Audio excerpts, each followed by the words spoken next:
श्री स्वामी समर्थ। तुम्हा सर्वांचं माझ्या चॅनलमध्ये मनापासून स्वागत आहे। तर बघा, उद्या आहे दर्श अमावस्या, त्याचबरोबर शनी जयंती सुद्धा आहे आणि ही अमावस्या जी आहे ते आज संध्याकाळी 7:56 सुरू होऊन उद्या पूर्ण दिवसभर आहे। उद्या संध्याकाळी 6:08 ही अमावस्या आहे। तर जेही आपल्याला काही उपाय करायचे आहेत ते आपण उद्या दिवसभरामध्ये कधीही आपण हे सर्व उपाय करू शकतात। मी तुम्हाला आजच्या व्हिडिओमध्ये काही उपाय सांगणार आहे, ते प्रभावी उपाय तुम्ही नक्कीच करून बघा। त्याचबरोबर अमावस्याला आपल्याला उतारा सुद्धा करायचा असतो। आपल्या घरावरून ही वस्तू आपल्याला उतारून टाकायची आहे, जेणेकरून आपल्या घरातील संकट जे आहे ते दूर होतील। तर बघा, आपल्याला कोणकोणत्या वस्तू आहे ज्या आपल्या घरावरून आपल्याला उतरवून टाकायची आहे आणि कशा पद्धतीने आपल्याला उतरवायची आहे याबद्दलची संपूर्ण माहिती मी तुम्हाला आजच्या व्हिडिओमध्ये सांगणार आहे। व्हिडिओ पूर्ण बघा, जेणेकरून तुम्हाला संपूर्ण माहिती मिळेल। जर तुम्ही चॅनलवर नवीन असाल तर चॅनलला सबस्क्राइब करायला मात्र विसरू नका आणि व्हिडिओला लाईक करायला मात्र विसरू नका। तर बघा, आपल्याला हा उतारा करण्यासाठी, आपला घराचा उतारा करण्यासाठी आपल्याला एक नारळ घ्यायचा आहे।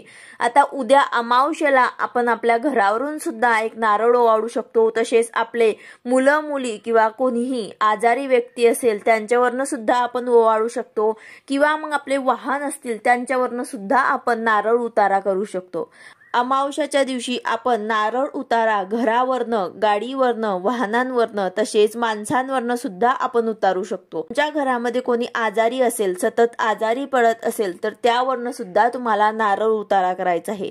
आता यासाठी तुम्हाला एकच नारळ नाही घ्यायचं आहे, नारळ जे आहे ते तुम्हाला वेगळे वेगळे घ्यायचे आहे। जसं की तुम्हाला आता घरावरनं नारळाचा उतारा करायचा आहे तर तुम्हाला एक नारळ घ्यायचा आहे आणि त्या नारळावर ते तुम्हाला त्रिशूल काढायचा आहे। शेंदुराने तुम्हाला एक त्रिशूल काढायचा आहे आणि तो नारळ तुमच्या संपूर्ण घरात तुम्हाला घेऊन फिरायचा आहे। त्यानंतर तो नारळ तुमच्या मुख्य दरवाजावरनं तुम्हाला 7 वेळा उतरून घ्यायचा आहे, म्हणजेच वरून खाली असा तुम्हाला फिरून घ्यायचा आहे। वरून खाली यायचं आहे, परत वरती जायचं आहे, परत खाली यायचं आहे, असं तुम्हाला 7 वेळा उतरवून घ्यायचं आहे आणि तो नारळ तुम्हाला बाहेर फेकून द्यायचा आहे। म्हणजे हा उतारा करताना तुम्ही मुख्य दरवाजाच्या बाहेरच्या बाजूने तुम्हाला उभं राहायचं आहे आणि तुमच्या घराकडे तुम्हाला तोंड करून हे 7 वेळा तुम्हाला वरून खाली असा फिरून घ्यायचा आहे आणि उतारा झाल्यानंतर तुम्हाला हे नारळ तिथेच बाहेर फेकून द्यायचं आहे। म्हणजे तुमच्या जर बाहेर फेकण्यासाठी जागा नसेल तर तुम्ही तुमची डस्टबिन जे आहे ते आधीच तुमच्या घराच्या बाहेर आणून ठेवायचे आहे। उतारा करण्याआधीच तुम्हाला डस्टबिन जे आहे ते बाहेर आणून ठेवायचे आहे, मग तो नारळ त्यामध्ये तुम्हाला टाकायचा आहे। हा उपाय केल्याने तुमच्या घरातले सगळी संकट दूर होण्यास मदत होईल आणि तुमच्या घरातील निगेटिव्हिटी सुद्धा निघून जाण्यास मदत होईल। तर हा उपाय तुम्ही नक्की करून बघा। हा उपाय करताना तुम्हाला श्री स्वामी समर्थ किंवा श्री गुरुदेव दत्त किंवा दिगंबरा श्रीपाद वल्लभ दिगंबरा हा जप तुम्हाला करायचा आहे। म्हणजे 7 वेळा तुम्हाला उतरवताना श्री स्वामी समर्थ, श्री स्वामी समर्थ, श्री स्वामी समर्थ असं तुम्हाला नारळ उतारा करताना श्री स्वामी समर्थ या मंत्राचा जप करायचा आहे।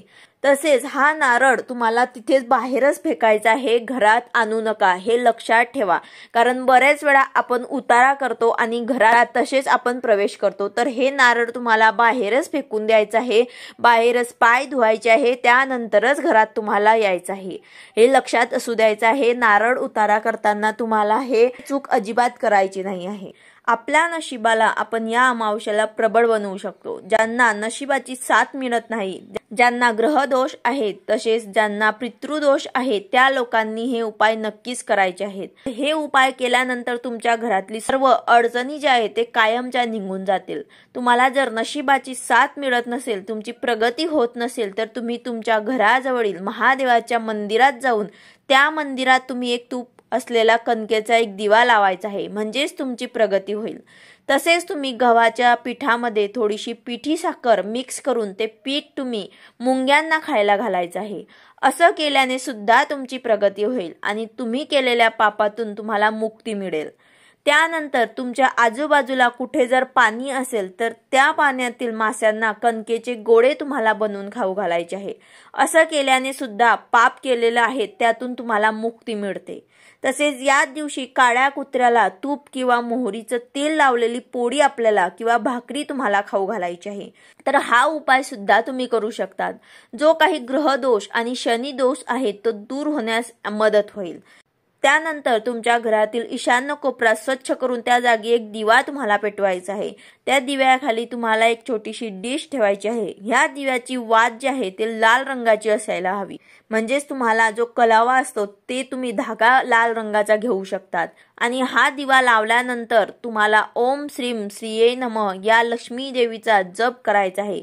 आपल्या घरात लक्ष्मी देवीचे आगमन होते, लक्ष्मी आपल्यावर प्रसन्न होते। त्यानंतर उद्याच्या दिवशी एक प्रभावी उपाय सुद्धा तुम्हाला करायचा आहे। तुमच्या मुलाबाळांसाठी तुम्हाला हा उपाय करायचा आहे। त्यांच्या प्रगतीसाठी, त्यांना अभ्यासामध्ये मन लागावं, त्यांच्या प्रत्येक क्षेत्रामध्ये त्यांना यश मिळावं। तसेच लहान मुलं जे असतात ते अगदी चिडचिड सुद्धा करत असतात, ते त्रास देत असतात, तर अशासाठी सुद्धा तुम्हाला एक प्रभावी उपाय करायचा आहे। उपाय केल्याने त्यांचा स्वभाव जो आहे तो शांत होईल आणि ते चिडचिड सुद्धा कमी करतील, त्रास सुद्धा ते नक्कीच कमी देतील। यासाठी आपल्याला उद्याच्या दिवशी एक प्रभावी उपाय करायचा आहे। एकदम साधा आणि सोपा उपाय आहे। उपाय जो आहे तो दर अमावस्येला केला तरी सुद्धा चालेल। उपाय करण्यासाठी आपल्याला शिजवलेले तांदूळ म्हणजेच आपल्याला भात लागणार आहे। तो ज्या दिवशी आपण हा उपाय करणार, म्हणजे उद्या आपल्याला हा उपाय करायचा आहे, तेव्हाच आपल्याला हे भात जे आहे ते शिजवायचे आहे।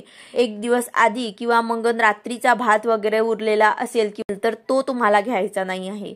त्या दिवशी उपाय करायचा आहे त्याच दिवशी तुम्हाला सकाळी तो बनवायचा आहे। दुपारी 12 वाजेच्या आत हा भात तुम्हाला करायचा आहे। आणि आता हा तयार झालेला भात तुम्ही तुमच्या मुलांवरून ओवाळायचा आहे। अगदी तुम्हाला एक छोटीशी वाटी जी आहे तेवढाच तुम्हाला भात शिजवायचा आहे।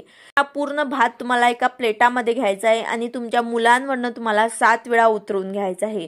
जसं आपण नारळाचा उतारा करतो तशाच प्रकारे तुम्हाला भाताचा सुद्धा उतारा करायचा आहे। आता हा भात शिजवताना तुम्हाला यामध्ये मीठ घालायचं नाही आहे आणि जेवढा तुम्ही भात शिजवणार तेवढा पूर्ण तुम्हाला भात घ्यायचा आहे। आणि हा भाताचा उतारा तुम्ही तुमच्या मुलांवरनं केल्यानंतर हा भात जो आहे तो तुम्हाला छतावरती किंवा आपल्या बाल्कनीमध्ये ठेवायचा आहे। जिथे पशु पक्षी येत असतील तिथे तुम्हाला ठेवायचं आहे, जेणेकरून हे भात जे आहे ते पक्षी खाऊन घेतील। अगदी सोपा आणि साधा उपाय आहे, तुम्ही करून बघा। या उपायाने तुमच्या मुलांचं जे चिडचिडपणा आहे ते सुद्धा बंद होईल आणि तुमच्या मुलांच्या स्वभावामध्ये सुद्धा फरक जाणवेल। मुलांवर कोणत्याही प्रकारची संकट येणार नाही। आठवणीने हा उपाय उद्याच्या दिवशी आवर्जून करा। तसेच दुसरे जे काही मी उपाय तुम्हाला सांगितले आहेत त्यामधनं सुद्धा तुम्हाला जे जमतील ते तुम्हाला उपाय आवर्जून करायचे आहे। व्हिडिओ आवडला असेल तर लाईक करा, शेअर करा, सबस्क्राईब करा। भेटूया अशाच नवीन व्हिडिओ सोबत। श्री स्वामी समर्थ।